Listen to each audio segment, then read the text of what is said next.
ದಿವಸ ನಮ್ಮ ಅಂಕಲಿಗೆ ಪೊಲೀಸ್ ಠಾಣೆ ಹಡ್ಡಿಯಲ್ಲಿ ಮಲ್ಲಾಪುರದೊಳಗೆ ನಮ್ಮಲ್ಲಿ ದೇಸಾಯಿ ಅಂತ ವಕೀಲರು ಅವ್ರ ಮನೆ ಕಟ್ಸ್ತಾಯಿದ್ರು. ಅವ್ರು ಪರ್ಮಿಷನ್ ತೊಗೊಂಡು ಕಟ್ಸ್ತಾಯಿದ್ರು. ಪಿ ಡಿ ಒ ಬಂದು ಹೇಳಿ ಹೋಗಿದ್ರು, ಎಲ್ಲ ನಿಮ್ಮದು ಕರೆಕ್ಟ್ ಐತಿ ಕಟ್ರಿ ಅಂತೇಳಿ. ಆ ಹೊತ್ತಿನಾಗ ಒಬ್ಬ ಸಾಮಾನ್ಯ ಪಂಚಾಯತಿ ಸದಸ್ಯ ಬಂದು ಕೇರಿಂದ ತಕರಾರು ಮಾಡಿದಾಗ ಅವರೆಲ್ಲ ನಾವು ಕರೆಕ್ಟ್ ಕಟ್ಟಾಯ್ತೀವಿ ಅಂತ ವಕೀಲರು ಹೇಳಿದ್ರು. ಆ ಹೊತ್ತಿನಾಗ ವಕೀಲರ ಮದರು ಅಲ್ಲಿ ಬಂದು ಹೇಳಿದ್ರು. ಆಗ ವಯಸ್ಸಾದ ವಕೀಲರ ಮದರ ಮ್ಯಾಗ ಇವ್ ಹಲ್ಲೆ ಮಾಡಿದ. ಆಕೆ ಆರೋಗ್ಯನೂ ಸರಿ ಇಲ್ಲ ಅಂತ ಸೀರಿಯಸ್ಸು ಇದಾವೆ. ಆ ಹೊತ್ತಿನಾಗ ಹಂಗ್ಯಾಕೆ ಮಾಡ್ತಾರೆ ಅಂತ ವಕೀಲರು ಆದ್ರೆ ವಕೀಲರ ಮ್ಯಾಗೂ ಇವ್ರು ಹಲ್ಲೆ ಮಾಡಿದ್ರು. ಮಾಡಿದ ನಂತರ ಇವ್ರು ಸಾಯಂಕಾಲ 6 ಗಂಟೆಗೆ ಅಂಕಲಿ ಪೊಲೀಸ್ ಸ್ಟೇಷನ್ಗೆ ಕಂಪ್ಲೇಂಟ್ ಕೊಡೋಕೆ ಬಂದ್ರೆ ಅಲ್ಲೂ ಬೆನ್ನು ಹತ್ತಿ ಬಂದ್ರೆ ಪೊಲೀಸರು ಕಂಪ್ಲೇಂಟ್ ತೊಗೊಳ್ಬೇಕಾದ್ರೆ ಕಂಪ್ಲೇಂಟ್ ತೊಗೊಳ್ಳಿಲ್ಲ. ವಕೀಲರಿಗೇನ ಅವಾಜ್ ಶಬ್ದಗಳಿಂದ ಬೈಯಾಕತ್ತಿದ್ರು.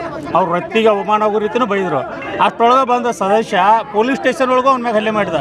ಆದರೂ ನೋಡಿ ಕೇಳಿದ್ರು ಸುಮ್ಮನೆ ಕುಂತರು. ಆಮೇಲೆ ಇವ್ರೇನೋ ಇಲ್ಲಿ ನಮ್ಮಲ್ಲಿ ರೆಕಾರ್ಡ್ ಇಲ್ಲ ಅಂತೇಳಿ ನಾವು ಹೇಳ್ತೀವಿ, ನಮ್ಗೆ ರಾಜಕೀಯ ಮೈದೆ ಮುಖ್ಯ, ಅವರಿಂದ ನಮ್ಮ ನೌಕರಿ ಅಂತ ಏನೋ ಅಂತಾವೆ. ಈ ರೀತಿ ಮಾಡೋದಾದ್ರೆ ಒಬ್ಬ ವಕೀಲರಿಗೇನೆ ಈ ರೀತಿ ಆದರೆ ಇನ್ನು ಸಾಮಾನ್ಯ ಜನರ ಪರಿಸ್ಥಿತಿ ಏನು? ನಮಗೂ ಇಲ್ಲೆಲ್ಲರಿಗೂ ಅನಾನುಕೂಲತೆ ಆಗ್ತೈತೆ, ನಮ್ಗೆ ಗೊತ್ತಾಕೈತೆ. ಆದರೆ 5 ನಿಮಿಷದ ಅನಾನುಕೂಲತೆ ಅಂದರೆ ಎಲ್ಲರಿಗೂ ನಾಳೆ ಅನುಕೂಲ ಆಗ್ಬೋದು ಅನ್ನೋ ದೃಷ್ಟಿಯಿಂದ ಆ PSI ಮೇಲೆ ಕ್ರಮ ಕೈಗೊಳ್ಬೇಕು, ಕಂಪ್ಲೇಂಟ್ ತೊಗೋಬೇಕು. ಇಂಥವು ಮುಂದೆ ಘಟನೆ ಜರಗಬಾರ್ದು, ಸಾಮಾನ್ಯ ಜನರಿಗೂ ಅನುಕೂಲ ಆಗಬೇಕು. ಆ ದೃಷ್ಟಿಯಿಂದ ನಾವು ಹೋರಾಟ ಮಾಡಿದ್ದೀವಿ. ಇದರೊಳಗೆ ಅವ್ರು ಪೊಲೀಸರು ಇನ್ನೂ ಕರೆಸಿಲ್ಲ. DSP ಅವ್ರು ಯಾವಾಗ ಅವ್ರು ಕರೆಸ್ತಾರೋ, ಏನು ಕ್ರಮ ಕೈಗೊಳ್ತಾರೋ ಅದನ್ನು ನೋಡ್ಕೊಂಡು ನಾವು ಮುಂದಿನ ಹೋರಾಟ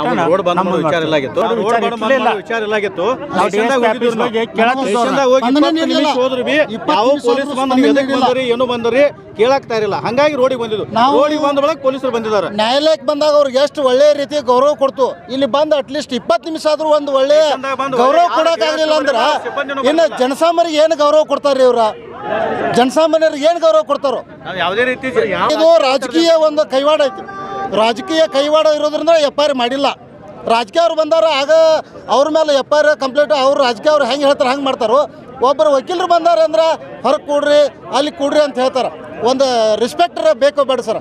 ಅದಕ್ಕೆ ಅವ್ರು ಇಮಿಡಿಯೇಟ್ಲಿ ಅವ್ರು ಅಮಾನತು ಮಾಡಬೇಕು. ಅಂದಾಗ ನಮ್ಮ ಸ್ಟ್ರೈಕ್ ಹಿಂದೆ ತಗೋತು. ಇಲ್ಲಿವರೆಗೆ ಅಲ್ಲಿವರೆಗೆ ನಾವು ಬಿಡೋಲ್ಲ.